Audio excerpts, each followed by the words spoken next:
très battante, qui se bat très très bien et qui, entre parenthèses, qui a réussi quelque part. Donc, mère de quelques enfants et qui élève seule ses enfants. Donc, j'achète, Dieu me fait grâce d'acheter une maison quelque part. Et il se trouve qu'il y a une station d'essence pas loin de chez moi. Et tout le temps, je prends mon carburant dans la station d'essence. Et dans cette station d'essence, il y a un Africain de l'Afrique noire, hein, pas maghrébine. Donc, il est très gentil, on parle, on parle, on parle. Et en 2010, je décide de rentrer dans mon pays d'origine. Et comme je prends le carburant là-bas, donc je lui dis, bon, vous savez, moi, je suis en train de rentrer en Afrique, blablabla, blablabla. Mais cependant, je fais toujours mes affaires. Donc, je suis entre les deux continents. Et chaque fois que j'arrive, quand je prends des voitures de location, je me rends toujours dans la station d'essence parce que c'est un repère, en fait, quoi, pour prendre le carburant. Et un jour, il me pose la question, il me dit, il veut m'inviter au restaurant. Je lui dis, moi, j'adore les fruits de mer, les huîtres. Il me dit, il y a des huîtres de mer, il y a un restaurant dans le 93, blablabla. Je dis non, parce que moi, je suis habituée à prendre à la Porte Maillot. Ceux qui le connaissent, à la Porte Maillot, il y a un très bon restaurant, pas mal. Bon, quand on vous invite, vous n'allez pas non plus imposer. Donc, tout simplement, je dis oui. Donc, on va au restaurant. Le jour venu, on va au restaurant et on parle de tout et de rien. Pendant ce temps, le monsieur ne me fait pas la cour, hein, mais il me pose des questions. Il me parle de sa vie et moi, je lui parle de la mienne, sans arrière-pensée. Et à un moment, il me dit, écoute, comme tu es là pour quelques jours, j'ai mon frère qui est là, ben, demain, si tu peux venir, dis bonjour à mon frère.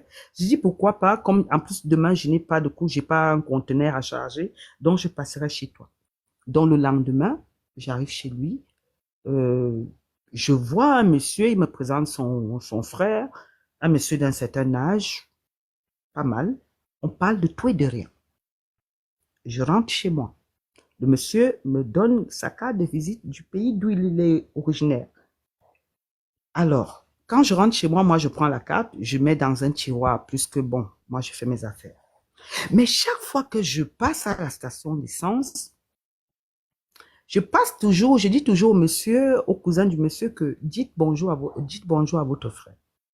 Donc, comme je fais banqueroute dans mon pays d'origine, donc je reviens en France. Et quand je reviens en France, heureusement, je récupère ma maison. Donc, j'entre chez moi. Et puis, un jour, j'arrive dans la station d'essence, je prends mon carburant et je dis au monsieur, mais écoutez, ça va, votre frère, il va bien? Il me dit, oui, mais est-ce que vous savez qu'on l'a nommé? On l'a nommé, il est déjà devenu. Bon, nous, dans notre pays, là, on dit quand on te donne ce poste-là, chez nous, en Afrique centrale, là où je viens, on dit tu arroses. Je dis à ton frère quand même qu'il doit arroser. Il me dit, ok, il n'y a pas de problème. Donc, je pars. Quelque temps après, un dimanche, je ne peux pas oublier ce jour-là, c'était un dimanche, en fin d'après-midi, mon téléphone sonne. La personne me parle et il me dit, bon, c'est mon frère qui m'a donné votre téléphone, il me donne le nom de son frère, mais moi, je ne connaissais pas le nom de son frère. Je dis, je ne connais pas, monsieur. Il me dit, la station d'essence. Je dis, ah, honorable, félicitations, j'ai appris, donc c'est vous. Donc, je dis, mais il faut arroser. Donc, la personne me donne rendez-vous. Il me dit, il n'y a pas de problème, je vais arroser. Donc, il me donne rendez-vous. Pendant ce temps, j'ai une voiture, mais dans ma voiture, comme je fais des économies, quand je vais pour ne pas faire la pub, quand je vais acheter le matériel pour prendre les gars pour venir travailler au noir, donc, parce que l'État m'avait donné l'autorisation de faire des appartements meublés. Donc, je prends les gens, je mets mon matériel chez moi. Donc, on se donne rendez-vous à la porte Maillot. Quand la personne arrive, je vois corps diplomatique de la voiture. La voiture, c'est des grosses voitures. La personne me met sapé que. Mais quand la personne voulait, en fait, lui, il peut garer à la porte Bayo. On va pas, puisqu'il est encore diplomatique. Donc, il doit venir entrer dans ma voiture. Mais ma voiture, l'état où elle était à l'intérieur, quand lui, il a regardé, moi, dans mon cœur, j'ai dit, hey, il peut pas entrer. Donc, on se suit, donc, on va dans un petit café. La personne, on parle de tout et de rien, il m'offre à boire et tout. Mais tout de suite, il commence la drague. Bon, je reste quand même moi-même. On se sépare. Il me dit, bon, écoute, bon, on s'échange les coordonnées. Donc, le monsieur, tout de suite, a commencé la drague. Je ne suis jamais sortie avec les hommes mariés. Cher frère qui écoute ce monsieur. Je suis une femme battante.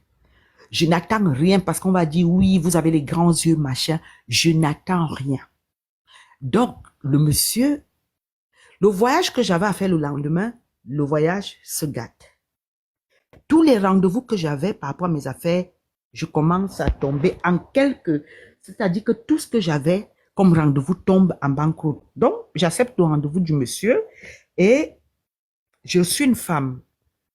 Une femme, j'ai pas d'homme dans ma vie. Donc, je me dis, je veux pas, on va dire que tu allais sortir avec quelqu'un, bon, il va venir zapper ta télé, machin. Il m'a dit, il est marié. Bon, je me dis, ok, comme je suis telle, je vais aller juste m'amuser, je vais pas utiliser le gros mot, je vais aller m'amuser et puis ça peut me permettre d'enlever le stress. Donc, le monsieur et moi, on prend rendez-vous, on dit on va aller bref, dans des appartements meublés. Après, je l'appelle, je lui dis que mais on n'a pas besoin de dépenser autant d'argent. Il y a un truc, un bon hôtel à côté de chez moi, on peut aller s'amuser là. Donc, lui, il dit, il vient avec le champagne. Moi, je dis, je vais faire le barbecue et tout. Donc, j'ai fait, lui, il a amené le champagne. Quand j'arrive dans la chambre, avec tout ce que j'avais préparé, le monsieur ne m'a même pas laissé le plat, de déposer le plat, que le gars est tombé sur moi, bisous à gauche, à droite. Bref, anyways, je suis pas allé loin. Faut pas me juger. Puisque j'avais déjà accumulé, j'ai vidé. Et je suis parti, il est parti. Quelque temps après, il me rappelle, il me dit qu'il est tombé malade. Je dis, ben, je vous souhaite bon rétablissement. Donc, on se parle par SMS. Et puis, comme j'avais des trucs à vendre, je lui propose des trucs que j'avais à vendre. Il dit qu'il veut voir. Et ce jour-là, comme j'avais un magasin dans mon pays, mon pays d'origine, je vendais un magasin. Donc, la dame qui est venue pour prendre le magasin, qui devait acheter le magasin, était avec moi. Quand on arrive, la dame, elle part, mais le monsieur, il pensait que j'allais lui présenter la dame. Il me dit, mais tu me présentes pas tes copines? Je dis, mais non, pourquoi je vais te présenter mes copines? Je te connais pas assez pour que je te présente, bref. Il se retourne, il me dit, toi, tu seras ma copine. Pour venir, parce que c'est tellement long. Donc, je commence une relation avec la personne. Chère sœur, faites très attention. Le droit est gâté. Je remarque que la première fois, en fait, on va en Belgique. Comme il avait ça, c'est moi qui lui fais comprendre que, écoute, avec cette grosse voiture, essaie de te trouver une petite voiture pour que tu passes incognito dans le milieu. Donc, on programme un voyage, on va acheter un véhicule. Quand on finit d'acheter le véhicule, quand on va acheter le véhicule, on passe de nuit en Allemagne, c'est moi qui conduis. Donc, on fait tout ce qu'il y a à faire, on revient, et quand on revient, il va entrer chez moi. Je le fais entrer chez moi, mais il va entrer là où j'habite en bas, parce qu'en haut, c'était en travaux, en chantier. Je lui dis que non, non, non, tu peux pas entrer chez moi parce qu'il y a mes enfants. Donc, il part. Et je le fais entrer chez moi. Chaque fois que ce monsieur a voulu entrer, chaque fois qu'il est entré chez moi, la première des choses, c'est qu'il va dans les toilettes. Mais moi, sans arrière-pensée, bon, il y a quoi? Tu vas dans les toilettes, il n'y a pas un problème. Écoutez-moi bien, c'est une personnalité. Alors, la première fois, il ramène une bouteille de champagne. On commence à boire la bouteille de champagne. On va dans la chambre en bas, au fond. Quand on s'amuse, il s'arrête au milieu. Il s'arrête. Et puis moi, quand il s'arrête, il fait pipi dans la bouteille de champagne. Je lui dis, mais les toilettes ne sont pas loin. Tu peux aller faire dans les toilettes. Il a fait dans la bouteille de champagne. Je lui fais comprendre que quand il partait, je lui fais comprendre que non, ta bouteille de champagne où tu as fait tes pipis là-dedans, là, tu pars avec. Donc la première fois, il est parti avec. Mais quand ce monsieur, il montait, c'est-à-dire, moi qui est battant, c'est-à-dire, à 6 heures, c'est comme si on m'a vidé, mais moi, je me dis, bon, ben, c'est peut-être comme je m'amuse pas assez. Donc, la première fois, il est parti avec la bouteille de champagne. Peut-être 2 semaines après, il revient avec une autre bouteille de champagne. Il fait la même chose. Mais quand on a fini, il a encore coupé au milieu, il a fait pipi dans la bouteille de champagne. Quand il part, c'est comme si un camion était tombé sur moi, l'immeuble. Pour me lever, même pour lui dire que pas avec la bouteille de champagne. La bouteille là où il a fait pipi dedans est restée dans dans ma chambre. À ce moment, 2 jours après, je commence à avoir peur de tout. C'est-à-dire, je vois un bâton, dans ma tête, c'est déjà un ver de terre. C'est un serpent. Je commence à avoir peur de tout. Et dans mes affaires, je fais banqueroute. La personne est toujours là. Donc, pendant ce temps, quand on commence, il veut construire, il a déjà beaucoup de biens dans son pays, il recommence à construire dans son pays. Donc, c'est moi qui fais tout. On décide d'aller meubler en Turquie. Donc, c'est moi qui parle anglais. C'est moi qui parle avec les Turcs. La personne ne parle rien du tout. Donc, le premier jour, on arrive, on dort dans un palace. On fait comme on a un couple, des couples font. On arrive, on s'amuse bien. Le lendemain, pour aller commencer à faire les courses, le monsieur, on sort de l'hôtel d'un palace. L'hôtel, on a payé tout avec le buffet. Il me dit, allons prendre le petit déjeuner. C'est moi la traductrice. C'est moi qui choisis les meubles. Et par contre, il fait les photos pour envoyer à sa femme dans son pays. Il ne me demande pas, est-ce que tu veux manger? Est-ce que tu veux déjeuner? Tellement comme les Turcs sont forts, parce que quand le Turc sait que tu vas dépenser beaucoup d'argent, il te donne tout. Tchaï, tchaï, tchaï, tchaï, tchaï. C'est-à-dire vers 14 heures. Je suis déjà, c'est comme si je veux tomber. C'est là où je dis que non, je ne peux plus parler. C'est-à-dire le monsieur, tous les meubles qu'on a achetés dans ce magasin, on a acheté pour 140 000 euros. La chambre à coucher a coûté 70 000 euros. C'est dans ce magasin qu'ils nous ont offert un kebab. Donc, tellement je pète un câble quand on rentre à l'hôtel le soir, ce que j'ai fait, même manger, j'ai pas mangé, j'ai seulement ouvert, j'ai ouvert le mini frigo, j'ai pris un petit Jack Daniels qui avait là avec le coca, j'ai bu et je suis descendu en bas, j'ai pris ma cigarette. Je me dis, mais je suis dans quoi? Tu amènes l'enfant de quelqu'un quelque part, tu l'utilises comme ça, même un repas tu donnes pas, ça passe. Donc, je rentre, mais je me rends compte que ça ne va pas. Ça ne va pas. Mais qu'est-ce qui ne va pas? Je ne sais pas. Donc, j'appelle quelqu'un au pays, parce que on est quand même des Bantous. J'appelle d'abord les gens, oh non, calme-toi, ça va aller, ça va aller. Donc, j'appelle quelqu'un, je montre la photo de la personne à la personne. Ce papa me dit, ma fille, depuis que je suis née, je n'ai jamais vu un type aussi méchant. Fuis ce monsieur, ne le parle plus jamais. Donc, je rentre de mon pays, je vois le monsieur, il veut me toucher, il me dit, la première question qu'il me dit, mais tu es belle comme quand je t'ai connue la première fois. Je souris. Il me dit, tu étais à la tombe de la grand-mère? Je dis, je ne sais pas de quoi tu parles, moi je n'étais même pas dans mon village. Donc, il part. Quand il part, j'ai fait ce que le monsieur m'avait dit. Ce monsieur n'est plus jamais monté sur moi et mes affaires ont repris. J'ai réalisé mon projet. Mais quand je réalise mon projet, je fuis le monsieur. Le monsieur revient vers moi, je ne sais pas comment il a fait. Jusqu'à aujourd'hui, comme je vous parle, la communauté, je ne peux pas vous dire comment je me suis retrouvé encore dans le lit avec ce monsieur. Mais ce qui est sûr, je me suis retrouvé dans le lit avec ce monsieur. Donc, mes devoirs recommencent.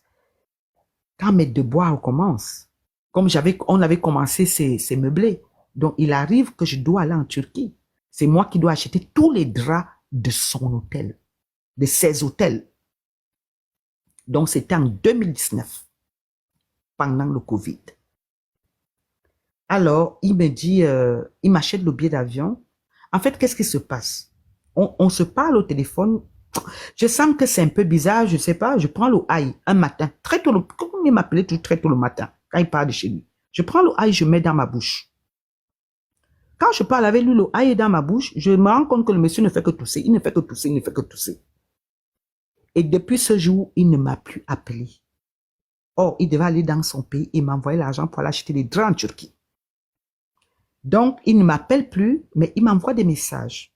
Donc, quand il m'envoie des messages, il me dit, il y a quelqu'un qui va venir à Paris, il faut que tu ailles prendre l'enveloppe, l'argent que tu dois l'acheter les draps en Turquie pour moi.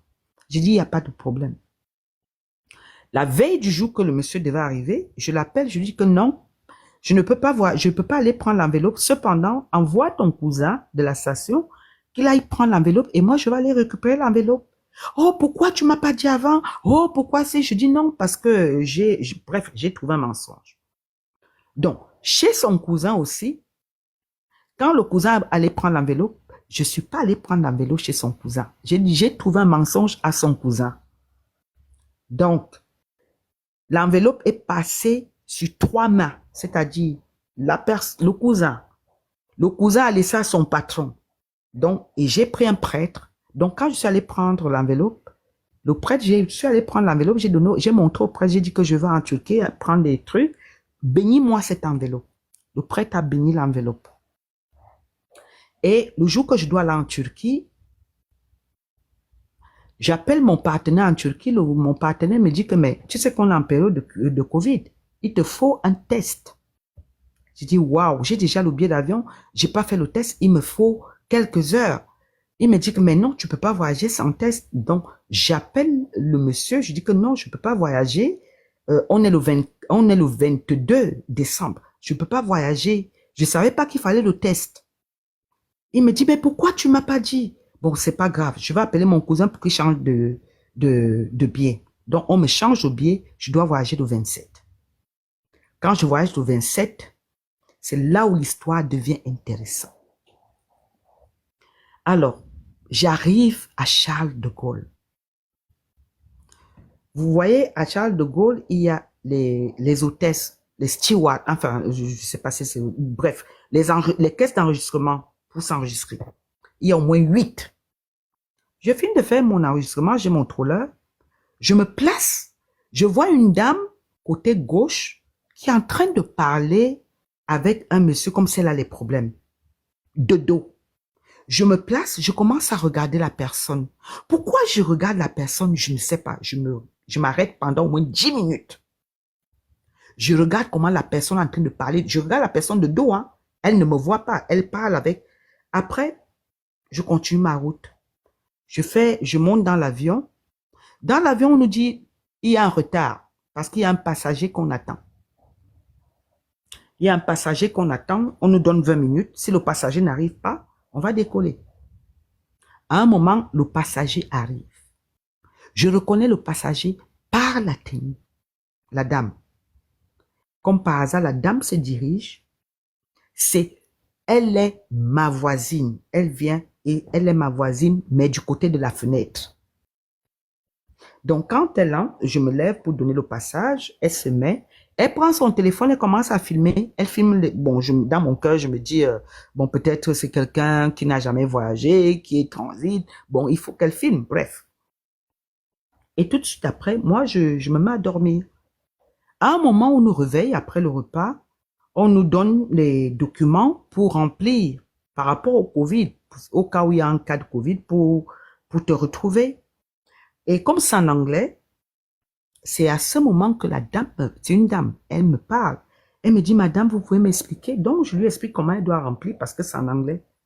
Et c'est comme ça qu'on va commencer à parler. Et quand on commence à parler, elle me dit qu'elle vient d'un pays de l'Afrique centrale. Elle me dit que son papa est pasteur. Et on commence à parler de l'église. Elle me dit qu'elle fait beaucoup de donations, son pasteur est très très riche, machin. Et moi je lui dis, mais Dieu a dit, quand tu veux aider, on aide ceux qui n'en ont pas. Si ton pasteur, il roule en Lamborghini, comme vous me dites, ou en Bentley, il n'a pas besoin d'argent. Vous contribuez plutôt à sa richesse. Elle me dit que cependant, son père est même en train de construire l'église dans son pays. Entre parenthèses, quand elle me donne le nom du pays d'où elle vient, c'est le nom du monsieur qui m'envoie. Je me pince les cuisses. Et j'avais un chapelet, je prends le chapelet, je mets entre mes deux seins en cachet. Donc, elle me fait comprendre, comme nous les femmes, on dévoile tout, et elle me dit, vous savez, j'étais partie avec un mec d'un pays de l'Afrique centrale, et puis on m'avait dit que ma belle-mère m'avait mis le serpent dans le ventre. Tout de suite, je me suis pincée, et on continue à parler. La communauté, pendant qu'on parle là, on nous dit que c'est fini, faites la prière parce que l'avion est en train d'aller crasher, c'est-à-dire on est en train d'aller tomber. C'est-à-dire quand on nous dit que l'avion est en train d'aller crasher, que faites la dernière prière, tout le monde, c'est-à-dire l'avion est déjà en train de descendre. La dame se retourne, elle se met à sourire, elle me dit, je croyais qu'on allait atterrir. La communauté, j'ai prié le Seigneur, j'ai appelé le sang de Jésus, j'ai dit, Seigneur, je ne connais rien. J'ai tourné le dos, j'ai commencé à prier. Authentique, 2020, décembre. J'ai dit, Seigneur, je ne connais rien. J'ai commencé à prier. Elle dit, on vous dit que vous êtes à plus de 11 000 d'altitude, les frères. On vous dit que vous allez cracher et quelqu'un te dit que non. Elle dit, je croyais qu'on allait atterrir. Tu vas atterrir où? J'ai commencé à prier jusqu'à ce qu'on a atterri à Istanbul. Même quand on se lève des photos là, j'ai laissé qu'elle passe devant moi. Même aller acheter les draps partout où je suis pas. Ça veut dire que même les taximans turcs que je connais comme ma poche là, partout on voulait m'agresser. Partout, c'est-à-dire que c'était la cata. Et comme par hasard, le monsieur me dit, je croyais que j'espérais que tu allais bien arriver. Donc, c'était mon témoignage, quoi.